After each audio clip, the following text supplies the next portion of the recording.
you haven't noticed, This meeting is being recorded. downtown, Amy's Flowers is in 3 River Street, which is very exciting. It's right next to the Democratic Party building currently. So that's just a great addition to the downtown to have. They were already in the DDA division, but this just kind of adds a little more presence for them. So very exciting. Working on the downtown streetscape. The streetscape ad hoc committee had gotten together. Has been hard at work throughout this month, working with Right Side Design to really nail down those design elements. And there's been a lot of progress in that regard that we'll get to. The Music Vault building, 347, if you haven't, or sorry, 348 River Street. If you haven't noticed, that price has actually dropped from 400,000 down to 310. So that's really just an attempt to kind of shows the urgency of the seller just wanting to kind of offload that property. So that's kind of a drastic cut to the asking price there. And then Northern Hotel currently filling out an RFP for that, the work that needs to be done for the stabilization grant from the county land bank. And that's expected to go out to bid in the next county land bank meeting. So that also has some movement on it. And once they really start that stabilization work, that project should really get rolling. That's all for me. I ask a couple questions. Yeah, absolutely. I can't recall, but does the Washington project have on the first floor, is there going to be retail there? Mm-hmm. Okay, so he does have retail planned. All right. And then the building, the vault. Yes. That has apartments or something on the second floor? Currently, it's laid out where it used to be, to my understanding, it used to be the old Knights of Columbus Center. So there's no residential in it right now, and the floor plan's really open. As of right now, all the plans that I've heard of people who want to purchase it, who have purchased it, everything incorporates residential units up top. When you walk up there, I mean, it's kind of beautiful, honestly. The upstairs is wide open, kind of just a gathering space. You know, somebody, if they wanted to, and if they were able to make it work, could do, let's say, like a restaurant and then have an entertainment space on the upstairs. You know, like by no means does it have to be residential. I think just to make it cash flow for a lot of people, they kind of say, hey, I need that for 3 apartment units in the upstairs. But I don't see why somebody couldn't go in and kind of utilize it as the current layout, making it more of a community space or some type of entertainment space, kind of like what the Bluefish has, where they're upstairs, you can rent it out, right, as like a venue, more or less. So that could be one potential outcome. It really depends on what people want to do and how much money they want to put into it.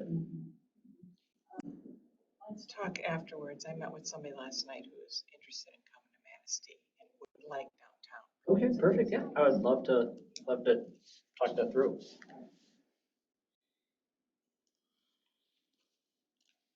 Sick you on them. Nope, that's all from me, Bruce. Subcommittee reports. Facade grant applications are closing next week, October 15th. Very exciting. We currently have 3 applications in and are expecting another 3 or so. They've really all kind of just flooded in this week. We have some great applications that are currently in, so very exciting. But just with the discussions with others, I am expecting another 3, maybe 4. There's a surprise one out there. But the current applications that are in are fairly strong, and I'm really excited to have that ad hoc committee review and score those applications. So we will hopefully have to make decisions in November regarding what applications we actually fund. And that's just for the ad hoc committee to get together later in October, once those application windows close, and we'll be able to score them and then make our recommendation to the board. The only thing, when we first started this up, some people have a tendency to be late. So I don't know, how hard a stance you're going to take on. I mean, they all should be in. Yeah. But that was really an area that we struggled with. But we were also just starting out. And I know just with talking with a lot of businesses, the big problem is getting those 2 quotes down. Yeah. So I think that's something that definitely trying to kind of be flexible on. It's like it's been very difficult to just have people come out, give them accurate quotes who are actually able doing the work. So I know there is one individual who was like, yes, I have my application completed, I won't put in, but like, I might need, just another week to get that second quote in. So that's kind of the discussion that I'll have to have with the ad hoc committee to kind of feel out, where do we really fall in that? Because I do want everybody to have their stuff in, on time, especially if there are people out there who were working on this back in September and were able to get those 2 quotes in. I feel like there's a little kind of unfairness if we were to leave the window open for somebody later. However, if we don't have the volume of quality applications that we need, then that's a different story. When we're a 3-bid system, and it is hard to get anybody to bid on anything now, or they're going to come in and give you this ridiculous bid just because they don't want it, But being able to kind of like prove that I've made the attempts, at least to the bids, or have a date that says, well, by this date they'll give me the bid. The state will allow that type of stuff. So consider. Okay. Thank you.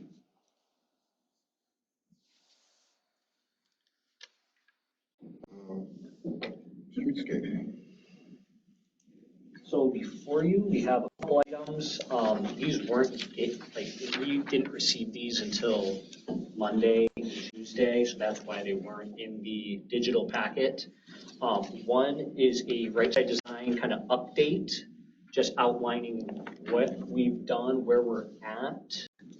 And please, Bill, Bruce, or Sammy, just fill in if I'm missing anything, but the ad hoc committee did get together after Right Side Design had kind of come up with some initial streetscape renderings, and they were able to give feedback to Right Side Design. He was able to incorporate that, and then just an initial discussion with Spicer saying, hey, like, how feasible is this? What elements would actually work with the existing infrastructure that is along River Street? What our price is going to be from an itemized standpoint. And so that's the second item you see is a preliminary proposal from Spicer kind of outlining if we do want them to go through and spend the time to kind of figure out, hey, is this even feasibly possible? What's currently being proposed? We'll have to obviously pay them for their time. And the proposed right now is $4,000. And which is encouraging because we've hit a phase where now we are interacting with engineers. So we are right there on the cusp of actually making this materialize because we are inevitably going to hit a point where we have to interact with engineering firms and have our designs looked at and say, hey, can we actually do this? What is it going to cost us? And this is where we're at right now, is figuring out what is this going to cost us? And that's pretty much the next step in the process. So, Bill, Bruce, if you guys, feel free to fill in if I missed anything. Yeah, I'll just add, I think we're at the point where there's a couple of options going on and looking at different elements, and having those cost estimates, I think, will help kind of fine tune it a little bit before it comes to the committee for a full-on discussion. So it's looking at, Brandon did a great job of visualizing, showing what we could do downtown, I think, kind of in a way that didn't spend a ton of money with engineers, but we're at that point now where we need to see what's feasible financially. And this is building off the list that we all prioritized. Yes. Yep. And actually being focused on River Street, not so much the connections, right? So really prioritizing the true streetscape, not so much the whole corridor. Yeah, it's feasible. It feels gettable, and I'm really excited about it. We're just kind of at that point where we don't want to throw anything out there from a rendering standpoint, get everybody worked up and excited or concerned right before we know what's possible, what is it going to cost us, and if it's going to be this sticker shock number, then we might need to go back and say, okay, what do we kind of have to drop before we go and kind of put it in front of the public or bring it to a public meeting. So we're really close, but just, kind of a couple, just one or two more steps away before we can actually present what those renderings are going to be. Some of that, if I remember, it's been a while since I pulled that out, but there's some, not infrastructure, but some structural things that needed to be, we'd like to see all the pretty stuff, but we have some structural things that needed to be addressed, right? Well, and sort of starting point is we have to redo the sidewalks. That's what I'm getting at, So a priority. then you start talking about materials and where you're going to put. We can't throw away these pavers. Mm-hmm. You know, there's a significant investment in them. So where do they go? How do we fit them in? You know, how do we use them so that it doesn't just fade over time and blend in with, you know, the pavement. So Brandon's gone. We did the walkthrough. The design is block by block, addressing every single one of those, you know, sidewalk to street issues where the bump outs. Yeah. The plan's terrific, and we will very quickly get drawn into how we're going to pay for this, you know, kinds of discussions. So that's why, you know, we need the cost estimates to go along with it. And Brandon wanted to make sure that we weren't talking about anything that couldn't be done. So he wanted engineering eyes looking at it. So fair. Think about all those pavers being pulled up. That's a great idea. Where can we put them? That's consolidating them in certain areas. Yeah. And that design that actually is historic, that's the old sidewalk on First, I guess, an Oak, between First and Water. There's some still there. Mm-hmm. So we're thinking that'll help with the Historic District Commission showing that tie to that design. Yeah, cool idea.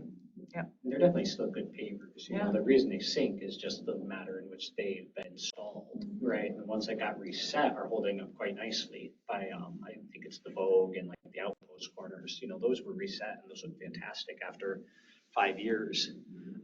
So it's definitely not a matter of, oh, pavers are junk. It's really just a matter of, hey, how do we make sure these are installed correctly and, you know, are a viable solution for, you know, just having kind of sustainability to them. They've been there for 20-some years, some of them, so. Good, thanks. I would recommend, We need a motion. we do need a motion for that proposal. Make a motion to accept the proposal from Spicer Group for cost estimate for streetscape construction. I'll second that. Any discussion? All in favor? Aye. Opposed? Motion passes. Events. Move on to events. So me and Bill in the events committee had discussion and kind of figured out the insurance piece with if we were to buy the trailer, event trailer. Obviously, we're kind of at that point of we have all the items. They're just there. Some of them are just sitting out in the DPW garage, which I'm not a fan of, which I'm not crazy about just because, you know, if we want to take care of them and make sure they last, would really like to actually get them in a proper enclosed space.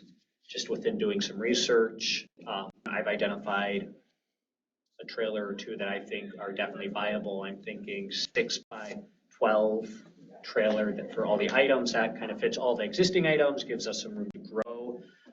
If other items are suggested and come down the road, within your packet, you'll see that we have the application form for people who would want to use the trailer.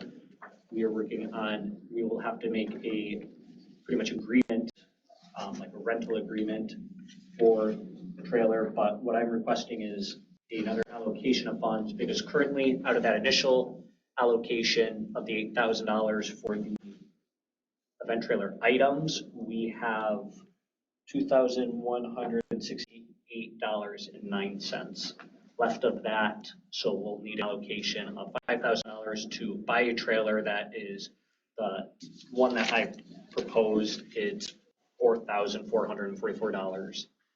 And then with decals and what have you, that'll probably be another $1,500 depending on the size of the decals, as well as if we're just buying the Downtown Development Authority ones, and then we kind of sponsor out for other decal slots.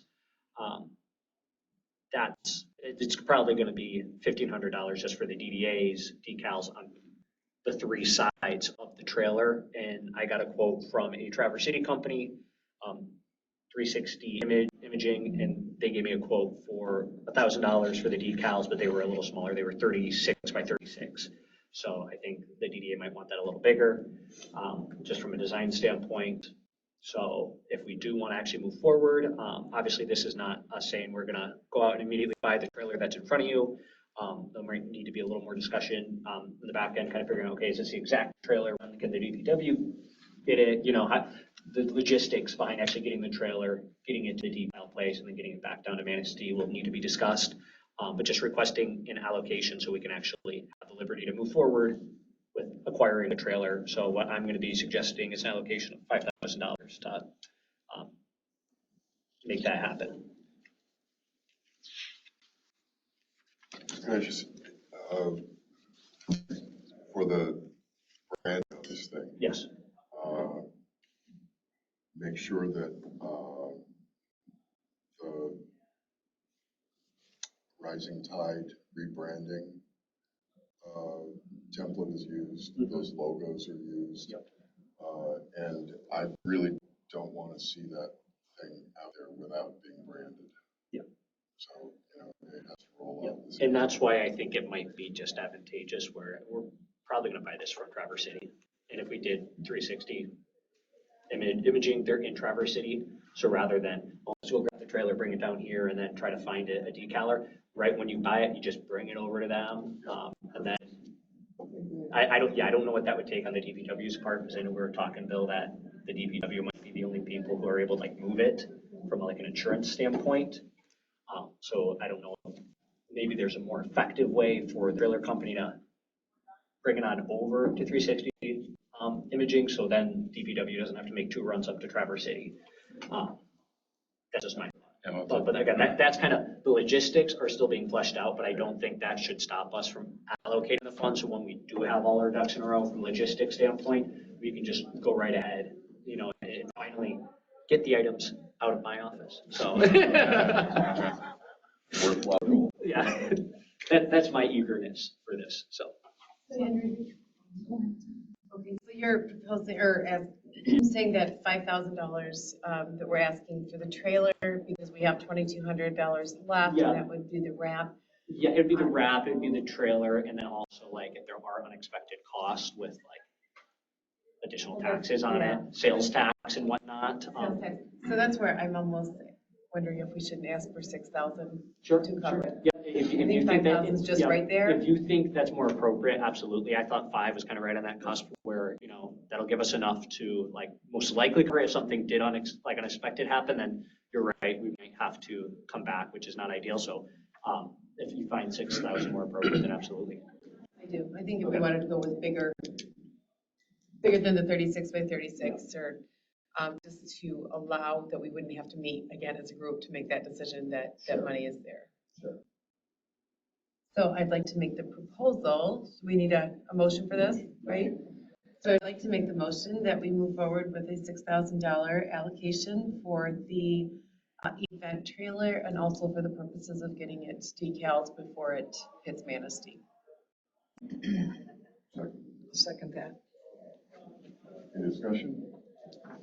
The choice of doors, you're saying this is not the exact trailer yet? I mean, that was the one that I found and was very comfortable with the model, and then also with the size of it. Obviously, there is flexibility with color, and then if there are like different doors that you want, you know, we can absolutely look into it. That's probably where we'll get it from. The Michigan Trailers in Traverse City, they had a pretty good selection. Do you have any concerns with that, like the door selection? Well, you either get swing doors, Okay. which means you gotta step up into the trailer every time. Yep. Or you get a ramp door. Okay. Those ramp doors can be heavy. Okay. So in addition to part of the price, can we get door assists? Because who's gonna be opening up those doors? The people that are renting it? That's my assumption. So consider door assists if we do a ramp door. Okay. Yeah, how much, Pardon? how much that would add to the cost? I would assume it's part of the price, Bruce.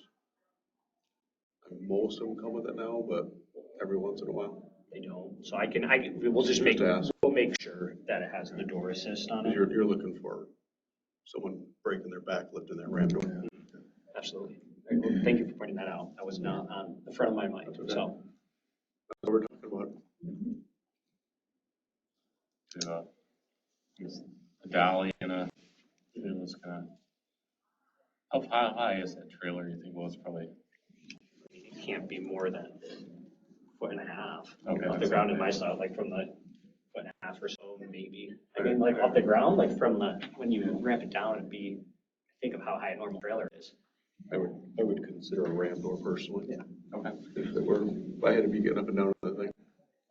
Well, this does say on the features, rear ramp door. Yeah, but if for assistant, it's like, if it doesn't have the assistance, they're Yeah. very heavy to, Yeah, so I could see somebody dropping it. gate down assistant. Yeah, we're not putting it on. I've been there. Yeah. Yeah. Good catch. Any other discussion? All in favor on this one? Good work. Aye. Opposed? Motion carries. The next item is the new procedure for street closures. This was meant to be in last month's packet, and then somehow did not make it into the packet, again, on me. But that's just in front of you because we've already reviewed several street closure applications. And, yeah, the last, just it needs to be more objective to make sure that if there is pushback, it's not us saying, oh, there's a group of property owners on the DDA that don't like us, what have you, making it more objective, saying, hey, you know, you didn't follow the procedure, you know, your event just doesn't hit the right amount of, you know, it's not going to capture as many people as we think is needed to close down a whole street, or, you know, just kind of more objective criteria like that and adding some metrics to it. So that's before you. I don't think we need a motion to really approve that. That's just a guiding document that we can use to judge our decisions when it comes to street closures. Can I ask about the 60 days? Or the 90 days? It says 60 days. Time of street closure, 60 days will be requested. Is that normal? Is it, Yeah. are most street closure requests? Or, I mean, So the city does say 90 days. That hasn't been followed though, but we plan to be more stringent on that this coming year. So the city's 90 and we're 60. Is that what we're looking at here? Oh, and that was because if they get it in to the city within the 90-day mark, Chief Glass will get it to me, so we'll be actually reviewing it 60 days out. Okay. So that's actually where that 60-day came from, because we'll get it into the Chief Glass, and then we just review it at our next meeting. So it's kind of that's just one of those timelines where it's more so that they're actually properly following that event application. I'm okay with that. Just Okay, yeah, no, that's where that's we just coming had from. one that tried to get one in 14 days, so that's what I'm Yeah, asking. yeah. 60 days is normal, 90, okay. Whatever it is, it's decided on the 60, the 90, the 90, okay, it's just gotta be followed. It just, and if people are sad that they didn't get it in on time, I mean, closing the street is a big deal. Especially now, you know, the whole street, and it's just a big deal. So we have to have comments, or we have to be able to have discussions about it. I think we talked about percentage of property owners signing off. I think we need to be having that document signed, but then I do think there was talk about 60%, but it could be that we want to see 100%. I mean, we have the parades, we have Sleigh Bell, we have Forest Festival, we have Homecoming, so those are closures, but then events, like, I could see we could have one property owner just not being happy with the street being closed, and that their voice should be heard too, so I think that's something we need to talk about. So I don't know if this is where this goes, probably not, because I'm always speaking out to her. I did write it down under old business, but I'll bring it up here, and then we can maybe push it over to old business if we'd like. On a couple different occasions, we had talked about somebody between the DDA, the city, and our Visitors Bureau tourism, putting in, allocating some funds, putting in some money, and having one person as the event person that runs all the events. I feel like if we really focused on that and had more discussion about that and moved forward with that, or if we decided to move forward with that, that would put a lot of this event thing, that would clear up so many things. Like it goes to that person and then that person works with the city or works with the DDA. Either it's stamped that you got it in on time and you have a valid reason and you have a valid event and everything is, all your ducks are in a row, or it's not and it goes back, or it's denied. And then you don't have business owners out there being responsible for who people perceive, oh, that person got to close down the street, or that person who owns that business got to close down the street. And it's really not a fair divide of downtown. Business owners want to see events downtown. So right now we're running and orchestrating and planning all of these events as we have our own businesses to run. And then you get personal attacks on your businesses because you're the one that made this decision, or you went to city hall, to the meeting and you spoke up for or against, or you gave your opinion. We don't need that kind of divide downtown. We need a vibrant downtown, and we need people to not be involved personally. I just feel like we need to start having more discussion about that person, because we need to have events. We need to bring people downtown for so many different reasons, whether it's benefiting your community, whether we're bringing more people into the community, whether it's family orientated. And I just don't think that the same group of people or other groups that may not, I just feel like that would solve so much. The history is that the DDA itself did do the events, kind of took it away from everybody and said, okay, you know, what's the event? And then DDA members actually kind of picked a couple to host or, you know, manage, which became unmanageable. Right. And then you had some people who were really good at doing it, and then some people who were just like doing the minimum. So I think that it was good to have that type of management or oversight of all the events, but it was not manageable for this committee to do it. So I do think that having it represented, but not us, you know, like having somebody out there is a good idea. Oh, I never thought about August. I think next year. It's the next Next group. door. I think I never thought of higher points, and I didn't realize that was going on down there, but I can see what would happen. It is.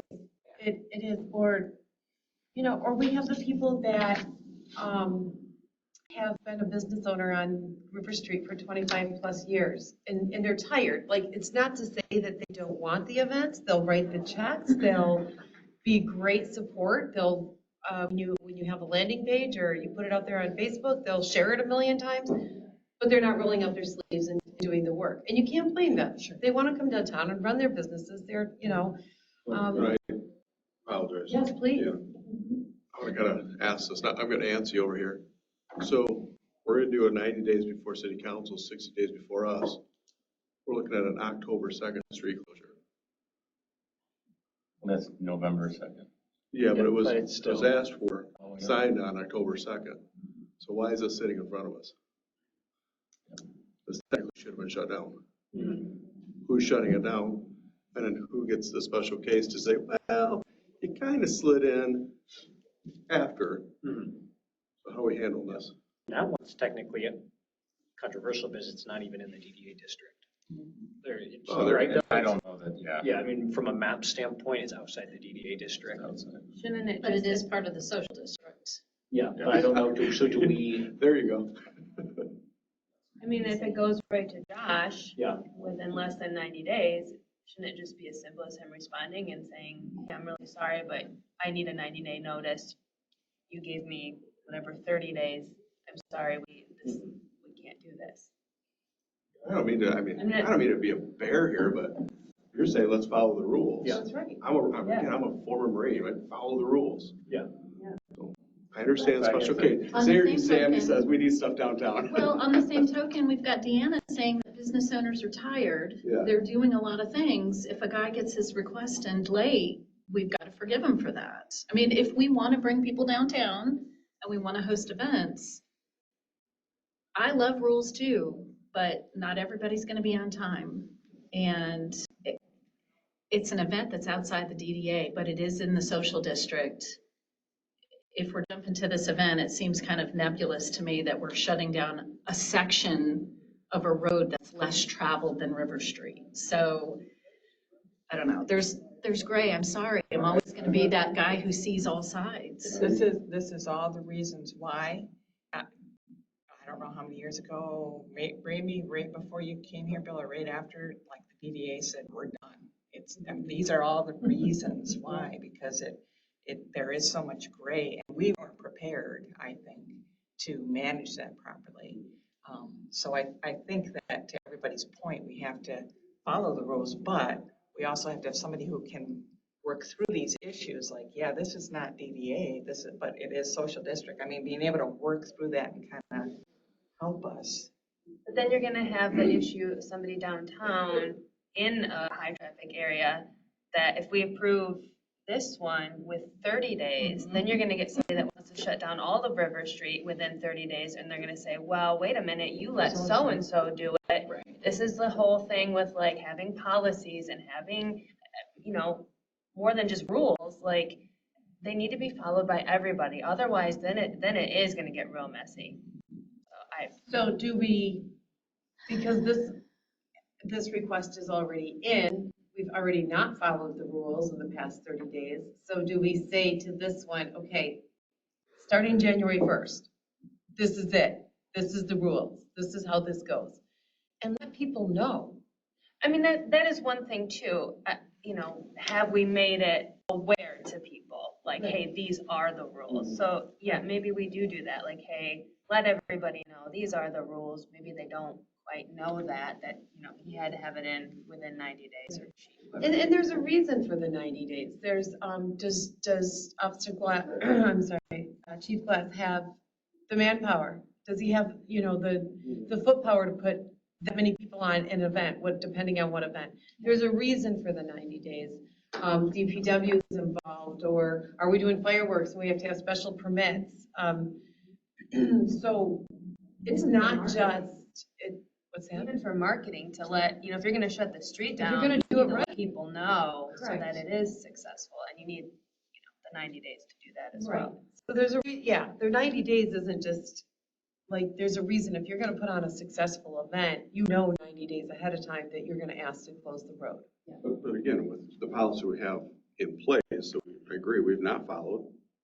I mean, it shouldn't get to our table for us to say, oh, sorry. It should have gotten stopped ahead of us.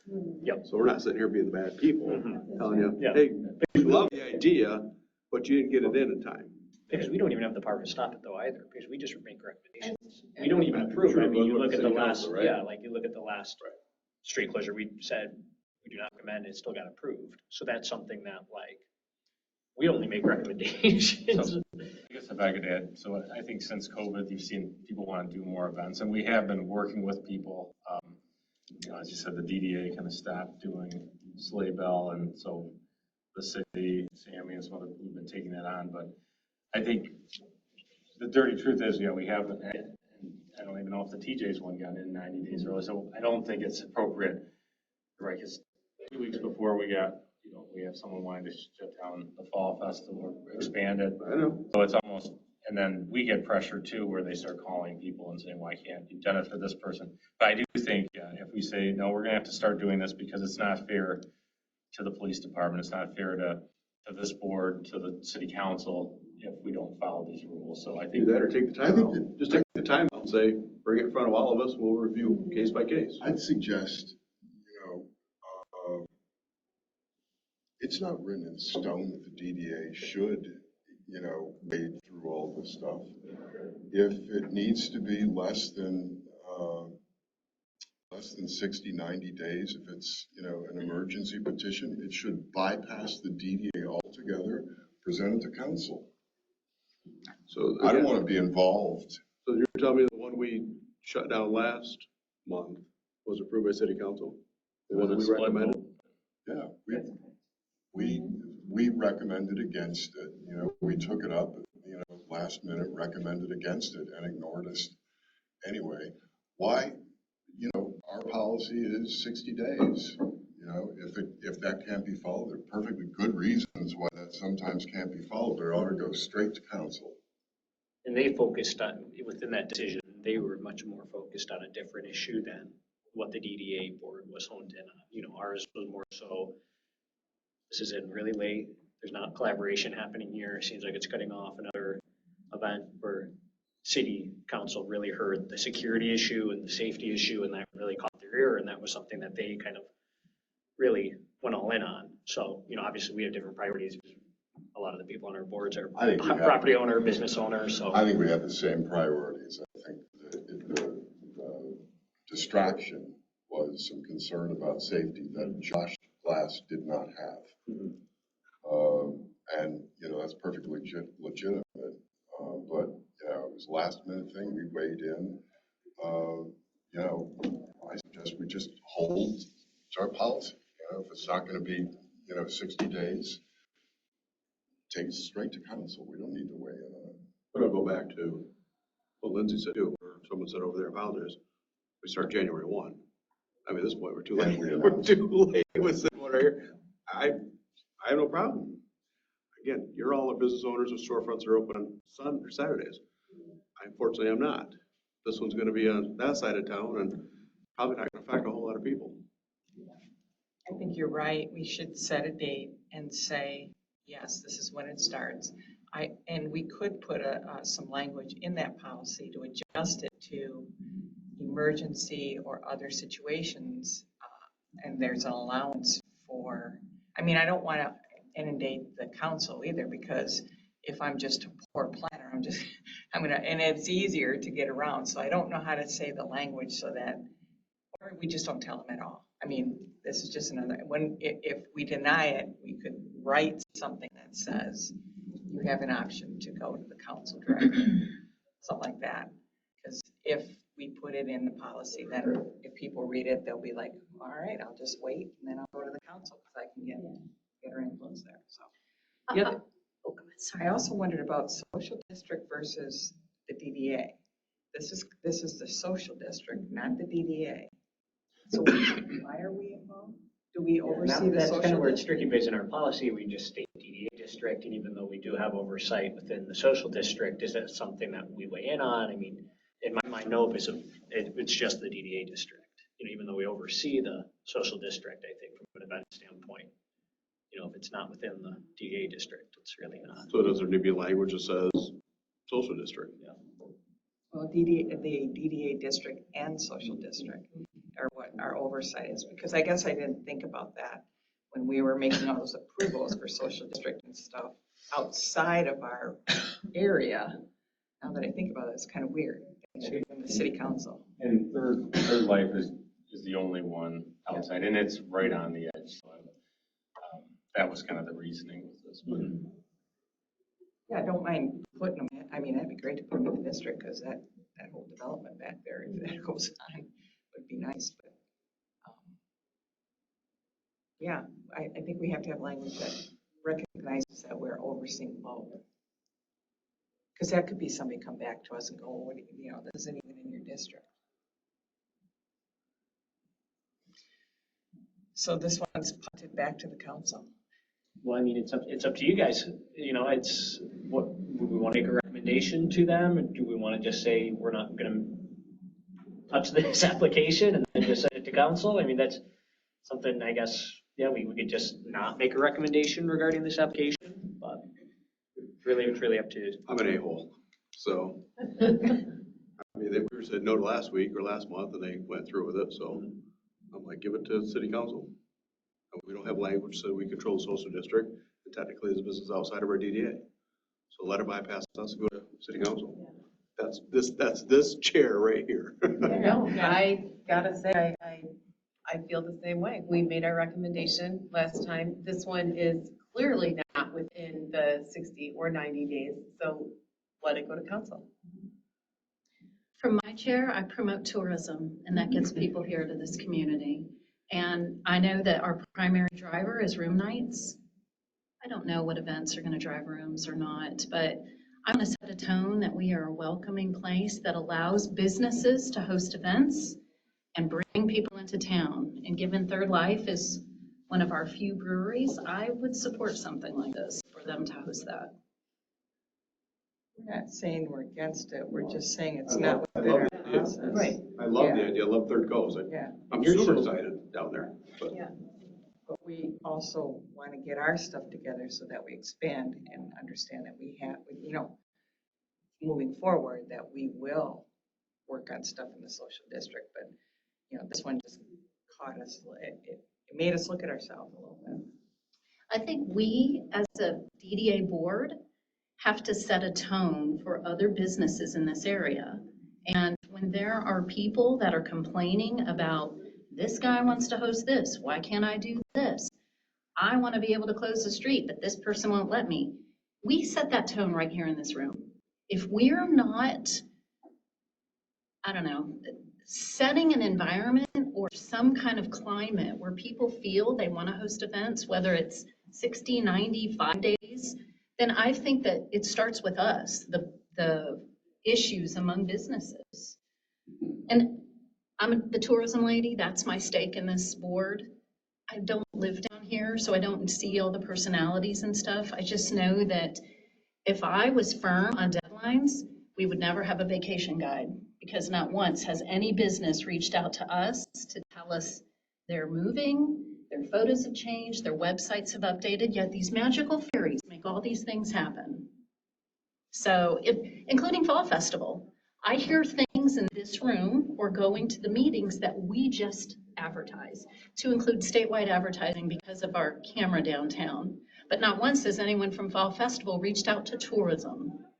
So if I held fast and firm to deadlines, nothing would get done. But that's me. so. I'm not an a-hole though. I am. You are not. But I will say, I agree with you. That street could be shut down every single day if the request came in on time, because that's what we've established as the rule. Again, I understand emergency cases, but everyone's gonna be an emergency case at that point, like, oh, shoot, I missed it. I think it's called piss poor planning. So I think. That's a big point too, is planning. Like, I'm all about closing the street down, and events and all this stuff, but it needs to be done properly, and it needs to be marketed properly, because it is affecting so many businesses downtown.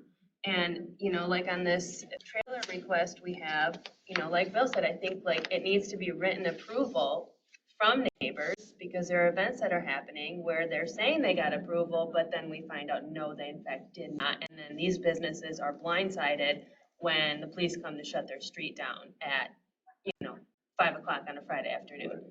So I'm all about events and, yeah, we want to be flexible with timeline, but it needs to be promoted well. It needs to be family appropriate. Those are the things that I'm concerned about, is what are we closing the street down for? That's the thing too, because if we do that 2-week vote, it does affect you all, because you have to plan for it too. And your businesses. So it allows you time to plan as well. There's also that, the biggest thing about the planning, and right now, in our county safety meeting, we're already talking about sleigh bell, because that's how much planning it's taking. So it's not just the businesses, but it's the resources. Do we have enough officers that are gonna be able to come in, or unfortunately, is it gonna be overtime? Because we have a man down or something, and then DPW, then the cleanup and those type of things. So some time helps those other organizations to be able to have a safe, quality event. And that's why we need some planning. But, I get what you're saying. We don't want to be too rigid that people are gonna go, well, it's no fun there. We don't want to go there. I don't feel like we're being rigid on saying whether you can or can't do this. We're just saying, could you please give us time to plan for it, is what we're saying. So this all giving more validity to then an event planner that works with, because So nobody from the Fall Festival, which is all 100% volunteer people, getting the t-shirts printed, making the posters, doing all of this. But then forget to, somebody lacks getting hold of tourism, which that's huge. That's a huge part of it. So, but this event planner would know to do that. At what stage do we get a hold of tourism? At what stage do we put this out in the paper, or do we get radio on this? Or that person would know that instead of, and you know, when I said business owners are tired, like some of them are. You know, there's some that's just really renewed and have all these great ideas, and they want to do this, and it tends to be the same ones. But again, it's all volunteer. It's all time away from their businesses. But we do it because we want events, and we want people downtown, and we want a vital downtown. A vital downtown segue to a successful and vital community. So I just feel like, you know, we've had that conversation about that person, or putting in funds to populate, you know, to have that person, and then we don't talk about it again for 6 months until an issue comes up. I feel like it could lend some really good benefit to, and this person doesn't have to be just DDA events. If we all gave in, you know, all entities gave in $20,000, so it's a $60,000 salary, which is a decent salary in Manistee. It could be community events too, Sleigh Bell, Forest Festival, whatever other events could be. You know, they could have their hand in Tight Line for Troops. I think that's a wonderful event, not a DDA event, but a community event. So I just feel like at some point we need to get that on the agenda, or just have more conversation about it, or say, no, it's never going to happen, and then it's done, and then the DDA handles these things. And I think there's different level of complexity with some of these too, where it can be, you know, I think we want to make sure that they're well thought out, and that, you know, I don't think, like the Jameson one, that's kind of, he had a lot of, their first anniversary party there was a lot of overflow. It's not a very big space, so that's just kind of going out there. We had that potential Venetian fest, which was kind of a very fluid event that was looking to be a lot bigger, and it was kind of, so you see some of those where we could have an event planner kind of cut to the chase, like, this is what you can do, this is kind of what we're looking at. I think with an event planner person, I think what organization they work out of, I don't know that it would work at the city level, but, you know, maybe county or tourism, but we need to talk about, you know, what would they actually work on. But I think we're starting to see, you know, we have obviously the Sleigh Bell, the Forest Festival. I think we're looking at maybe a winter and a fall event here too, downtown. But is there something at the county level, at the, you know, tourism authority? So where that person's housed and how much time they spend on it is kind of, that's the unknown at this point. So Can we table that and add it to our agenda in the future so we can move on? Just asking. No, that works, yeah, because I we got have, an appointment at 10 o'clock I gotta get to. yeah, do we have a motion then for that agenda item, that application? Do we want to bypass, make a recommendation, or make a recommendation to? Make a recommendation, goes to city council. Our concerns, it's in the social district, not in the DDA. Because we don't want to jade their decision. We want it to go through. We just don't want to make a recommendation. I support that. Discussion. I support it. I think it's in the social district. It's, you know, they're an up and coming business. I think they're a destination in the brewery. So glad they're doing something. I think it'll help the downtown. And we'll add this discussion to, it can be old business or whatever. And I will, I think we talked once before, Bill, about this being maybe a little bit of a county thing too. And I can see it in an event worker not having a space. They could work from home. That'd be easy enough. So I think we can work on that, but I'll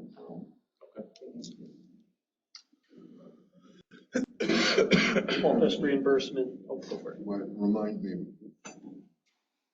what your motion was.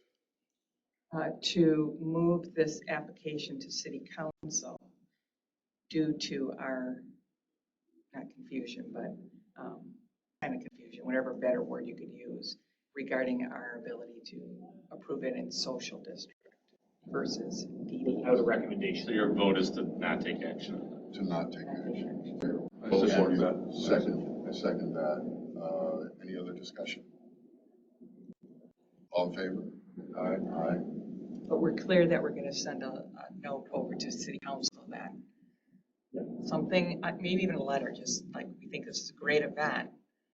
Just at this point, since it's social district versus DDA, Okay. Gotcha. kind of support, but not really saying.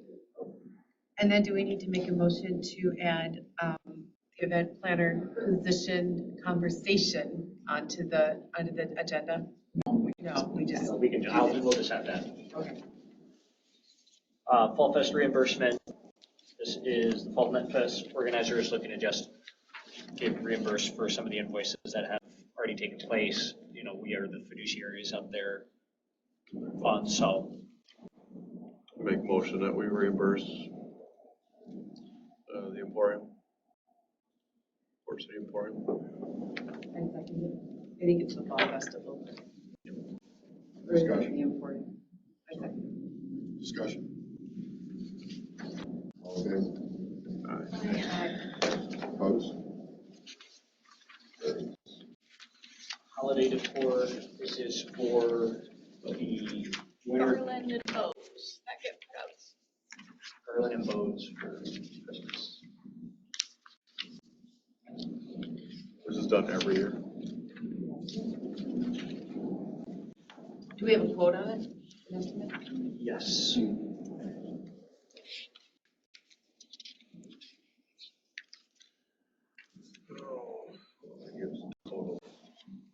It will roughly come out to about $4,776. I'm sure taxes and stuff will be added onto that. Yeah, that was according to Mike from Lutz Farms. What's your typical budget for this?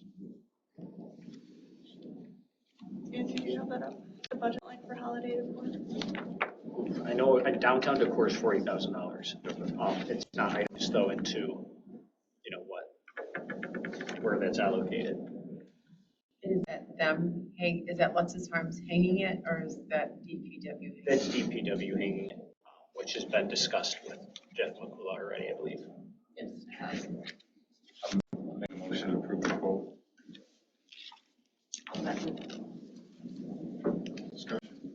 Is this, we use the same company every year?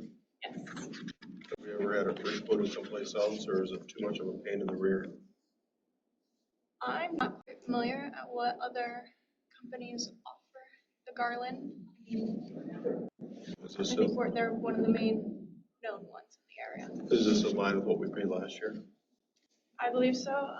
There was a 25-cent increase in the price per bow, but the per foot for the garland is the same as last year. And then we split 40,000 for decorations for downtown. What the hell else do we spend money on?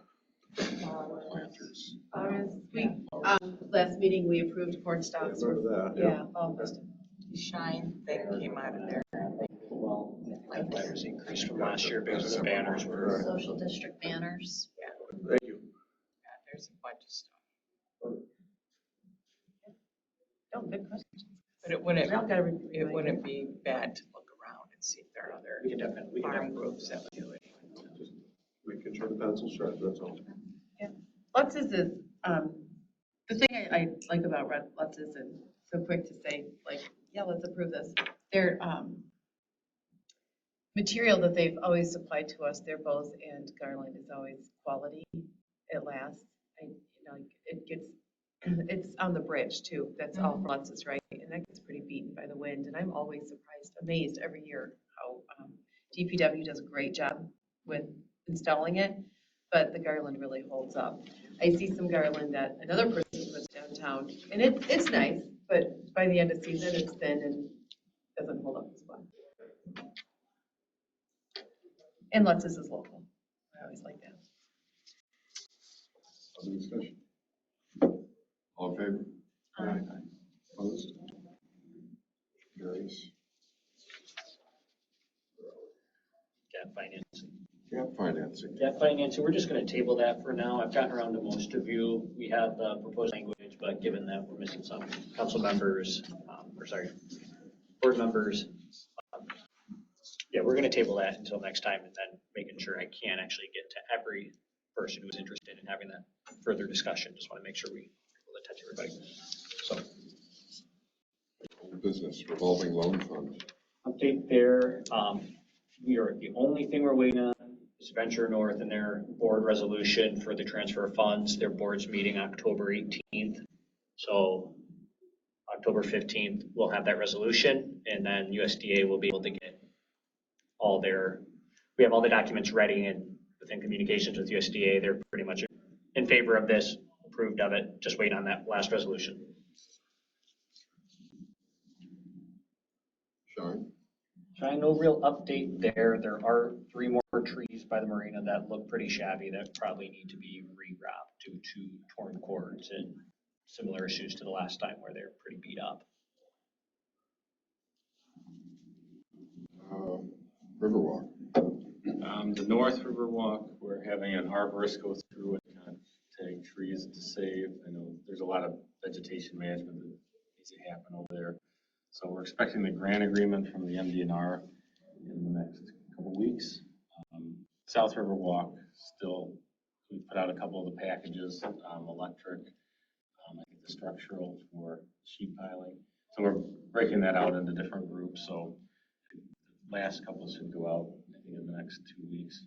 And then we're going to have, make sure that we're getting, I'm hoping we have good competitive bids this time with it being broken out. We extend a couple of them if we need to, again, make sure we get some good pricing. So anyway, moving forward. Social district.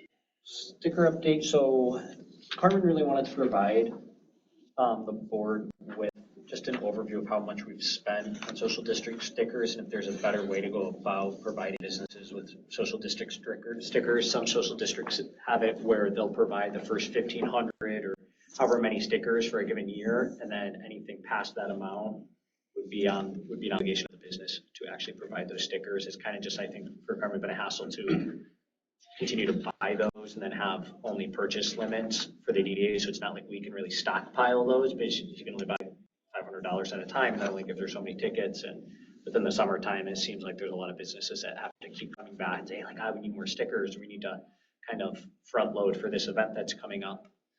So just kind of throwing that out there and wanting to put that number in front of you. Over the last 3 years, it's been just over $5,000 spent on stickers. But I think it's really important to think of kind of more so the manpower that goes behind it, just the frustration of having to continue to purchase those and try to divvy them up appropriately and see if there's a better way to really make this a smoother process. Lindsay, yeah, you might have.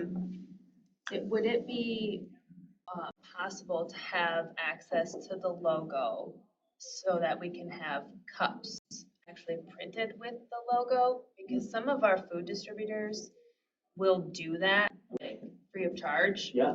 You know, like they will provide cups with our logo on it and they won't, charge us the extra printing, or, food vendors will work with restaurants on that sort of thing. Like, I don't know if like that would be allowed to have the logo. Yeah. Say, hey, just print me cups with the logo on it.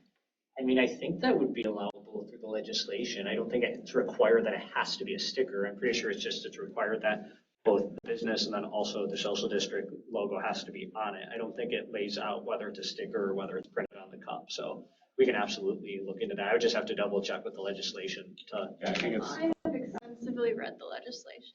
It's totally fine. And in research with other social districts, some actually do it that way. Okay. And some try to recommend to their businesses as a DDA to go that route and try to just get them to print their own cups.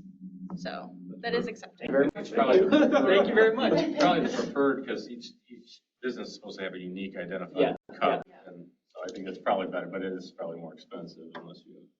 Yeah, I mean, I found a place that, I've got cups now that have our logo printed on them, and it was super inexpensive. Okay. But like I said, I know like Gordon, Cisco, like they are more than willing to work with people Okay. to have cups made. Yeah, we can make that graphic available. I'm Yeah. pretty sure that there's no. How do all the businesses know that? Lindsay? Or That do you know that? I don't know, that I don't know. We And can it, do some education, Yes. on that, because we have a board, we have the next item, the participating business packet, kind of outlays all things social district. So as we start to go around businesses and provide that packet to them to make sure they have all the rules and procedures in front of them at their location at all times, we can bring that up for sure. Is there a standard size that they have? I mean, a sticker has to be or anything like that? It just, yeah, it has to just be like identifiable. I think it just has to be identifiable. Well, just don't want to leave that for interpretation. Yeah. I'm hearing 2 by 2. Is that packet available? Is it put together or not yet? Yep, so Yeah, it's no, actually in the board packet. This is kind of the makings of it. And then we're gonna include the legislation as well. I just did not put that in the board packet. I don't know that I It have was it. created by the Michigan government, so I can't really change that. I don't know that I have it. It was in that. Oh, and then I can print off. I I did, think okay. educating those businesses. I would just like to go a bring long it ways. to the next Business Connect meeting. We have a lot of business restaurant owners. that'd be great to bring up. Yeah. As far as the purchasing of stickers, I think just the DDA having them on hand, but then I think they should be, I think the business should pay for them. So I think it's spend money and then you get reimbursed. Because some are gonna do it more than others, and I think it's just appropriate. You're probably getting, by doing a bulk, you're probably getting a discount, but I think it just could be a pass. Basically, they pay you back for what you spend on it. So real quick. Yep. We have just always purchased a set amount of stickers to hand out to the businesses? Yep, because right now, Carmen can only spend so much without board approval. So the problem is, it's only been up to, I think, like $500 of stickers, and Nicole, you could probably explain this, but how many stickers are in each roll, but then making sure that each business is getting. So Yes. theoretically, we could phase this out, have the businesses going to purchasing their own. Would that hurt your feelings if, that would not, okay. Yeah, we break the rolls up into a count of 500. And what normally happens is before we even get the stickers in, we have people requesting them. So by the time we get them in, they're already gone. And then having to wait and then do another order. So that's kind of Carmen's thought on potentially transferring this to the business. I 100% agree with that. I did find that Jack Pine, because I had to have some printed for the last block party because they were out. And Carmen and I did find Jack Pine can do them, and they were actually cheaper than where she was getting them. Okay, that's great to know. Just find that out The there. only difference in that is we do the extra effort and they are waterproof stickers. I don't know if Jack Pine is capable of that, but that is the main difference is They are. ours are currently waterproof. Yeah, it's called on the poly film, because I get our labels through Jack Pine, Okay. and they're waterproof. We put them on tables at restaurants, and so they have to be able to be wiped 100 times. So Jack Pine does have the poly labels. Might be a little more expensive, but they have them. Yep. Well, no motion's needed on those two items, so that's it. And then under new business, we have that special meeting, December 11th. This isn't an additional meeting, this is an existing meeting we have on December 11th. It's just making sure it's going to be used as an informational session because we're required as a DDA to have 2 every year. So this will be a chance to review some important documents, kind of be a little bit different in structure in what we're reviewing. So there might be some additional agenda items. Just wanted to put that on your schedule and really put an emphasis on trying to be there, making sure we don't miss that one, have as many people at that special meeting as possible. That's all for me. Excellent. Public comment? Yeah. Comments by board members? So so Amber and I and Tracy, we met with Brad Olson over at the Save a Lot, now flea market site. So he is interested in having a incentive district there, so we might have I think that would be something that this board would recommend. It's a housing facilities district. So I think probably that'll be coming in the next couple of months to this board. I think he's still interested in doing something that like they were going to do with that Third Coast development years ago. And I have a question with the news of Stacy that we're leaving. That's big news. As a DDA or as a chamber, are you guys going to do a breakfast or some kind of a farewell, something that the DDA might also be invited to just come and say goodbye to her? Or We are in the planning efforts. Are you? Okay. So we're still planning. But yes, the DDA board is on the, Would be- is on our mind for it, so. I'm obviously new to this board, but I think you two are doing a fantastic job. So thank you. Thank you. I don't remember whether this happened before, when this happened, whether it was before or after the last board meeting. I just want to point out, we lost the Riverwalk, sometime during the summer, and Bill got the Riverwalk back up the same summer, which I thought was just amazing. Nice job. They did give us an emergency permit to pull it, to fix it. That was the Army Corps. We don't have a permit to put the net shed back, but I did put it near the origins, and Looks cute there, actually. Yeah, Kind of I nice. tucked it in there. I kind of recentered with a hand. So we still have 4 handicap spots over there for trailers. But yeah, I think it's I'm just kind of tacking on to your origins walk. But I think it was actually 25 years ago we got a grant, a coastal zone management grant, to do a historic replica net shed, and that's what that came from. Nice job. Thank you. That shed, it reminds me of the shed my grandfather had down on where the riverwalk is, where the marina is there. He was a fisherman and he smoked chubs in it. It was And I used to reel in the nets. interesting. Anybody else? Entertain a motion to adjourn? Make a motion. Wait, let me know when you